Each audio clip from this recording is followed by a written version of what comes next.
like to welcome everybody here today to the Open Innovation Symposium, and how fitting it is for us to be having this today during International Open Access Week, where the theme is around equity and open for whom. I'd like to start with an acknowledgement of the traditional owners. So in keeping with the spirit of reconciliation, we acknowledge the traditional owners of the land where QUT now stands, and we recognise that these have always been places of teaching and learning.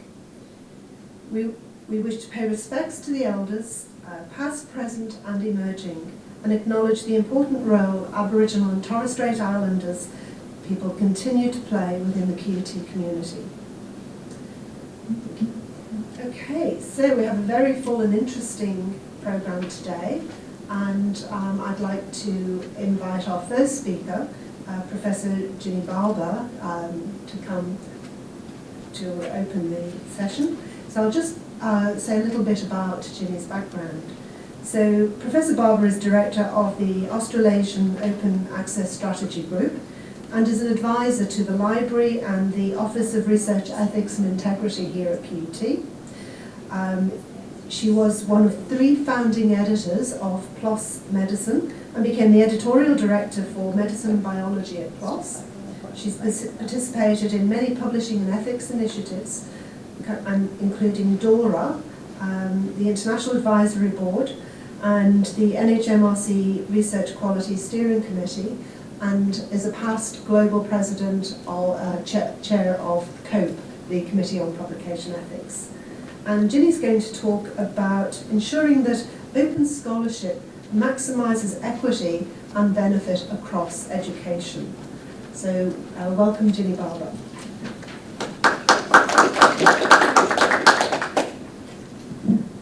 Great, thanks very much, Paula. It's a great delight actually to be here, so thank you very much for the invitation. Open Access Week is a hugely busy week, and so I also apologise that I have to scoot off after this across the river.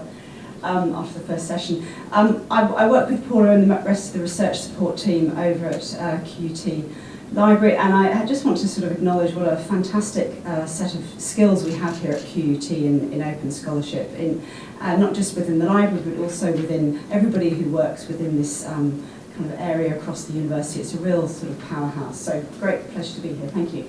So I'm going to talk, I'm going to zoom through some stuff around open access generally, but I'm also going to then tie it back into the issues of equity. So as Paula said, it is Open Access Week, and I would say the open access community is having a bit of a sort of, well, not crisis I would say, but they're certainly having a real think about what of some of the bigger issues are within open access more generally. In particular, whether we've done a good job of thinking about equity across the open scholarship community. So I'm going to cover 3 things. I'm going to talk a bit about OA because I'm a real nerd about it, I'm sorry, and I kind of like to make sure that we're all on the same page. I'm going to talk a bit about the 3 ages of OA, which is the way I've been thinking about open access over the past few years. And then I want to just talk about some challenges, and I'd really appreciate people's thoughts on this because I think that we're at a kind of critical point in open scholarship. So, anyone know this quote? Anyone recognise it? I wish I'd said it, but I didn't. And it sort of feels to me like it's the sort of thing where it ought to have been what somebody who works in open access publishing said. But actually it was Jimmy Wales back in 2004 in an interview when he was talking about, actually a rather off-the-cuff interview, when he was talking about what Wikipedia was trying to do. And for me this is a bit of a wake-up call to the fact that this wasn't actually said by somebody from the open access community, but it was somebody who was taking a very big picture about what open scholarship might do more generally. So if you go forward also in 2004, we have this definition. Now this is, you'll probably recognise it, it's from the Budapest Open Access initiative back in 2004. Tom Cochrane, who was previously the Deputy Vice Chancellor here, was one of the people who was involved in developing this. I had the great delight in being involved when the Budapest Open Access Initiative turned 15. QUT's always kind of been at the centre of all of this, but we are still talking about some of the very similar things 15 years on, and I find that a little bit depressing. What I do think has happened is that we've got a bit clearer about what some of the technical issues are. So you'll notice, for example, this doesn't talk about Creative Commons licenses, And I'll come on to that and why I think that's really important. One of the things that has absolutely happened within open scholarship more generally is we've become much more precise about what the definitions are that need to support it properly. And if we don't do that, I think we end up missing a lot of issues and sort of accepting what I think will be a sort of rather a poor substitute for open access. So again, sorry for all the nerds and people that have seen this, and I am a real nerd about it, but if there's one thing that drives me slightly nuts, it's the kind of conflation of open access with free access. I actually have to say though that my best collaboration with somebody ever came out of me complaining on Twitter when they got this definition wrong, which has led to a sort of multi-year collaboration. So it's been a good thing. Free access is great, but it's not enough. And the key things that we need to be really clear about is that open access is free access, but it's also these other things. It's the reuse rights, which now absolutely should be with a Creative Commons license. I don't think there's any reason to be using other licenses within scholarly publishing at all, and although there are still some ones floating around, the Creative Commons license is such a massive, important global initiative that we have to kind of make sure that we use those licenses and not others. I mean, for example, Elsevier has its own set of licenses, which, you know, completely boggles the mind. But these are the other things that are really important for open access, which is that the authors have full attribution rights, they maintain the copyright, and then there's permanent archiving. So we're not talking about things that are fly-by-night, that are just free to read PDFs. We're talking about something that is permanently available, and we know that what we can do with it. And in fact, you'll see at the beginning of this, I put a Creative Commons license on these slides. I'm more than happy for anybody to use them at all. But this is another kind of thing that I try to think about quite a lot, which is that we're actually really we've got a bigger view. So we need to be thinking about what open access means, not just within Australia, not just within QUT, not within our own departments. We need to be thinking about it on a really global scale.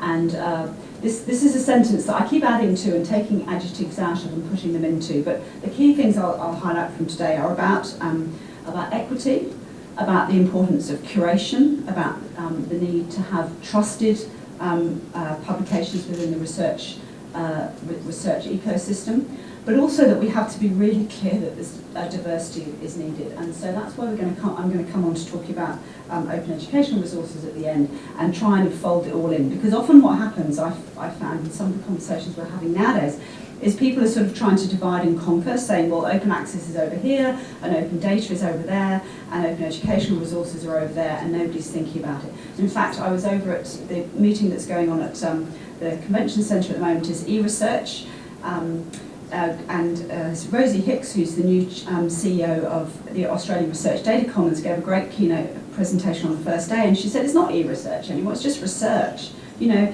I mean, everything we do is e-research nowadays. I mean, who's writing stuff with papers and pens anymore? So it's a kind of ridiculous divide. But yet, I can tell you, I sat in a number of sessions over that meeting just this week, thinking, why didn't I know about this? And there's people who are doing exactly similar things that are simply not talking to each other. And that's not just within Australia, it's actually even within universities. Okay, but a little bit of good news is that we are actually moving somewhat in the right direction, which is that this is I could have done this for globally, but I've chosen to do it just for Australia. What you can see right here is that there is a lot going on. QUT, so QUT has been involved in this right at the beginning. You can see back at the middle of 2003, QUT had the world's first open access policy for research outputs, and Paula Callan is one of the kind of people who kind of made that happen, and QUT has been an absolute leader in it. But what we're now seeing is lots of things happening across the sector. So, for example, as you go through, you can see that the universities are involved in developing their own repositories supported by government, but that's not happening in a coordinated way anymore, and that's a really big issue. We have the government getting involved with things such as Productivity Commission decided to weigh in on open access back in the mid-2000s, but the government cheerfully accepted their recommendations and have done absolutely nothing about it. We've got other things happening where the government has accepted inquiries have happened on open scholarship. So the most recent one was back in 2018 when the House of Representatives did an inquiry and accepted one of our proposals, actually, which was a need for open scholarship as a global, a strategic approach in Australia. And since then we've had, you know, the government, we've had an election, we've had goodness knows what else, and it's somewhere down in the depths of, you know, of the government's priorities. And it's a real missed opportunity that we're not thinking about this altogether. Okay, so let me move on and talk about the kind of the 3 ages and why I think we're at a turning point right now. So I think open access has been talked about for a long time, and in fact, if you look at the ANU, for example, they were thinking about a repository back into 2000s. We had initiatives before that. I think the real time that we kind of started to think about the kind of one turning point was back in 2003.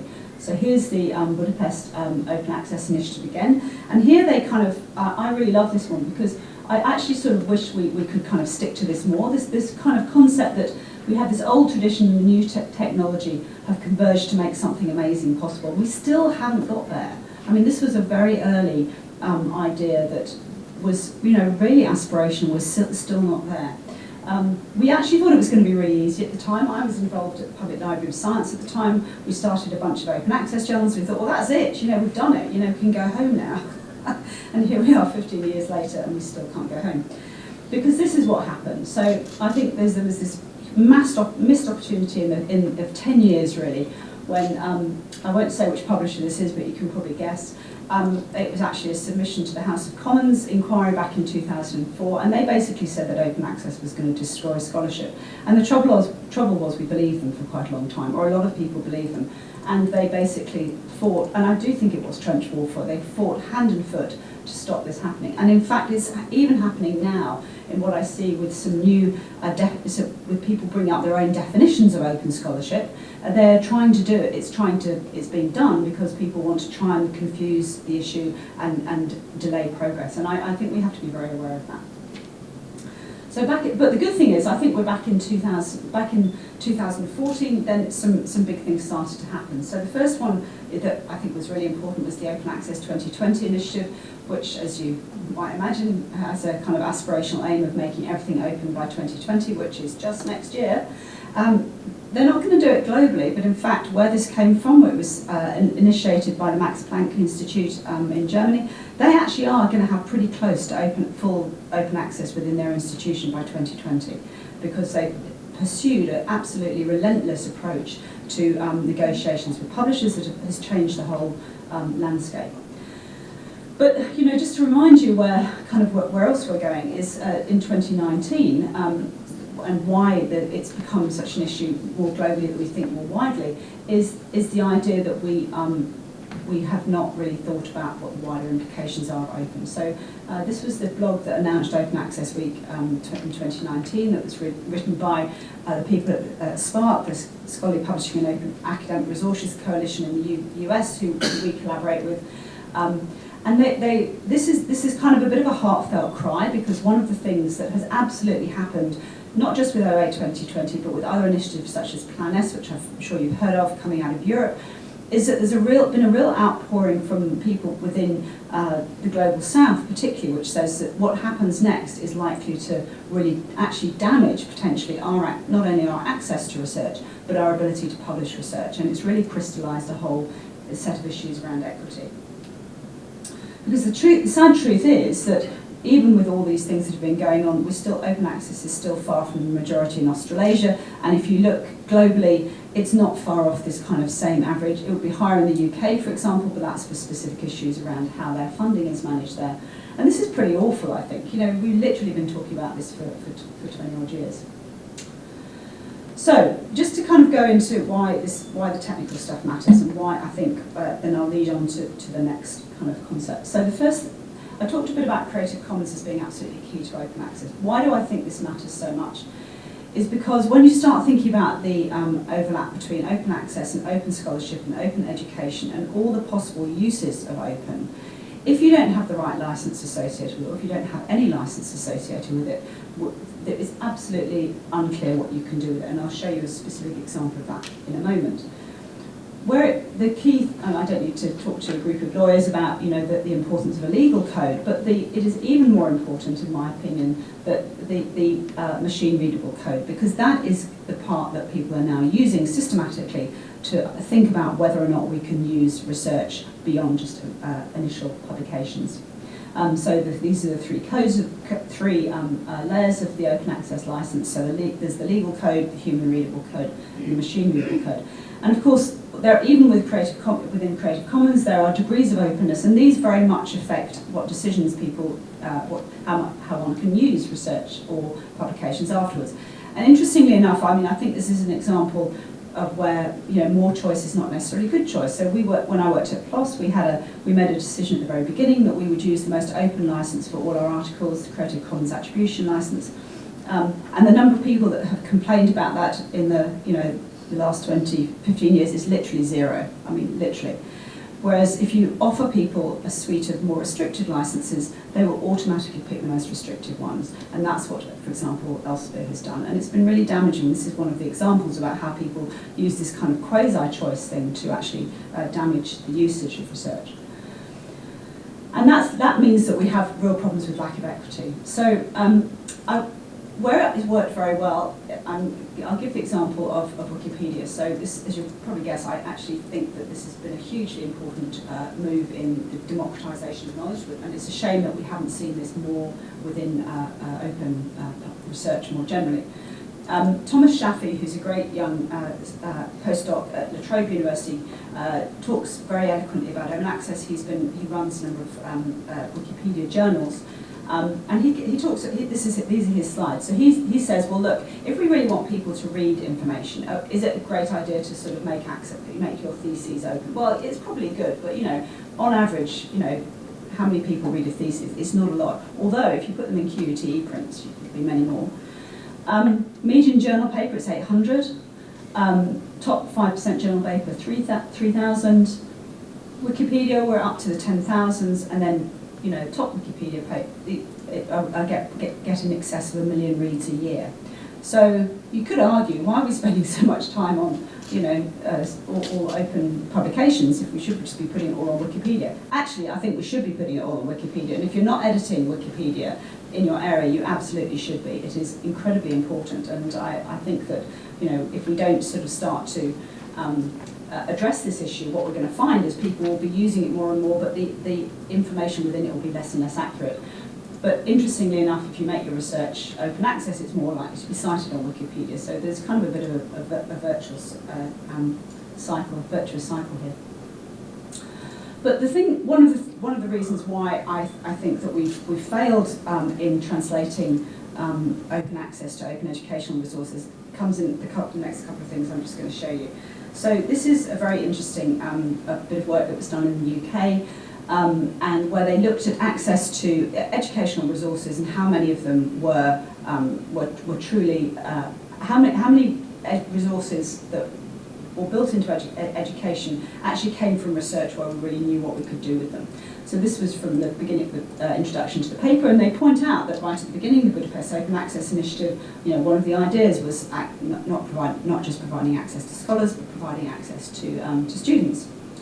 But if you look at the results of this study, and I think you'd probably find it was pretty similar across the world, they looked at everybody who used a whole set of educational resources that were actually copied. It was quite an interesting data set. So, and what they found was that only 7% of these had any type of license on them at all, and 3% actually had a license that was kind of appropriate for the use that they were used for, which is utterly appalling. I mean, and this is probably within the UK, where there's probably high levels of literacy and an understanding within the academic sector of the importance of open access. You know, most of the time, the vast majority of the time, the resources that people are using do not have any clear reuse license on it. So we're in a real problem. We have absolutely not translated open access into educational resources. And then the other side of this that I just wanted to point out, which has become a really big issue and is a part of the conversations around access, is, and this is been one of the areas which has been a source of much anxiety within the Global South is that, the gatekeepers always of academia are the journal editors, the journal reviewers, the people that actually contribute to building the knowledge base. And this study came out only a couple of weeks ago. It's done by Madhu Pai and colleagues. And they looked at global health journals, which is arguably the area where you'd expect really to have most of the best kind of representation of people from across the world. They were actually particularly interested in looking at the representation of women within these editorial boards. But what they found was that although 35% of the editors of the global health journals were female, and quite a lot of them 33% of them came from low and middle income countries. Low income, middle income, only 3% of all the editors were based in low and middle income countries. And if you look at the real leadership ones, so these are the people that will be the editors-in-chief, the ones that are kind of really driving decisions at a sort of top level, only 4% of those people come from low and middle income countries and are women.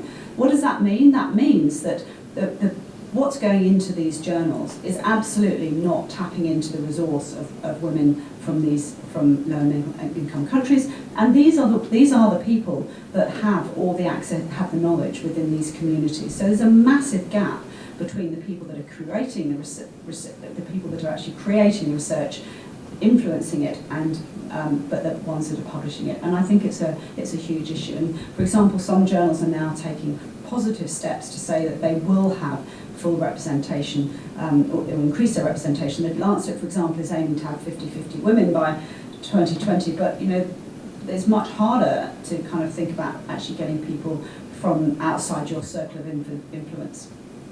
So I'm almost finished. I just want to kind of just have a quick talk about how we might change all of this. So I've been thinking a lot about adoption and how we do changes. I think policies are great things, but I think we've focused too much on policies and we've not focused enough on sort of real methods of change. So this is adapted from a piece of work that Brian Nosek from the Centre for Open Science has done. He gave a talk earlier this year, and what he did is he took this classic adoption cycle and he flipped it on its side. And it's really interesting when you think about it, that you can also put this in a pyramid, of course, but what it suggests is that if we're only focusing, for example, on, as universities often do, or as just having policies, we're actually probably going to get the people who will finally come kicking and screaming at the end. A policy is not enough. We need to be doing everything from making it really easy for people to participate, making people feel like they're part of communities. So I'll just highlight things like, there's a great example called Our Ladies, which is a group of women who code, and that makes you feel like this is part of what you normally do, and this is clearly what we need to be seeing happen in open scholarship more generally. So I think everybody's got a role to play, and I would love to see this being part of conversations across universities more generally. So thank you very much. I'm really happy to take questions. Leave you with a quote from Open Access Week, which says that everything that we do now is going to make a difference to whether or not this becomes a systemic problem or whether we can solve it over the next few years. Thanks very much.